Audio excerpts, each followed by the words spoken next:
भावांनो, तुमच्यासाठी मी एक काकडीवर औषध आणलेलं आहे. काकड्या बघू शकता तुम्ही असे लागतात, पण आपल्या काकडीला बुरशी येऊ नये म्हणून आपण तुमच्यासाठी एक मी औषध आणलेलं आहे. ते औषध तुम्हाला मी दाखवितो आणि ते किती प्रमाणे टाकायचे ते मी सांगितलं. हे बघू शकता आपल्या काकड्या. तुम्ही हे बघा, बुरशी कंट्रोल करायसाठी हे औषध आहे. बघू शकता तुम्ही आपल्या प्लॉटला काहीही बुरशी अजिबात दिसणार नाही तुम्हाला कुठेही.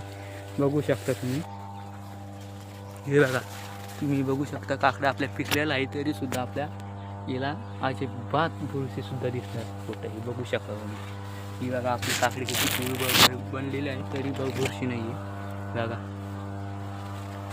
थोडीफार प्रमाण आहे, पण बुरशी अजिबात दिसणार नाही. ही बघू शकता तुम्ही क्वालिटी आपली. चला मग तुम्हाला मी औषध दाखवतो. बघू शकता तुम्ही, स्पॉट हे बुरशीनाशक आहे आणि आपण त्याचसोबत कीटकनाशक म्हणजे शेणी हे आपल्याला 35 ml न वापरायचं आहे आणि हे बुरशीनाशक आपल्याला 30 ml न वापरायचं आहे. आणि आपण त्यासंग यमराज घेतलेला आहे, म्हणजे कीटकनाशक आहे. शक्ती आणि यमराज हे कीटकनाशक आहे.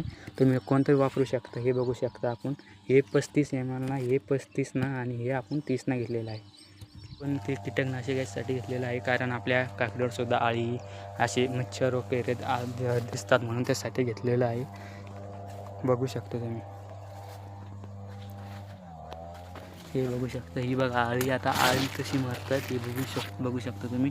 आणि आळीसाठी एक आपल्याला एक औषध आहे बघा आपल्याकडं, ते म्हणजे पोलार नावाचं एक औषध आहे. तुम्ही काकडीवर मारा, फक्त कमी प्रमाणात मारा. दुकानदार आपल्याला 20 सांगतात, पण आपण 15 टाका, कारण आळीच ते पॉवरफुल औषध आहे. त्याच्यामुळे आपली काकडी कशी हे होऊ शकते. जी मी मारलं होतं 20 ml ना, ते अशी काकडीच पानंही पिवळे पडली होती. त्यासाठी थोडे यानं मारा. धन्यवाद. आणि आपल्या चॅनलला सबस्क्राईब करावं. आपल्या शेतकरी मित्राला पुढे घ्या. असेच तुमच्यासाठी नवीन व्हिडिओ टाकतो मी.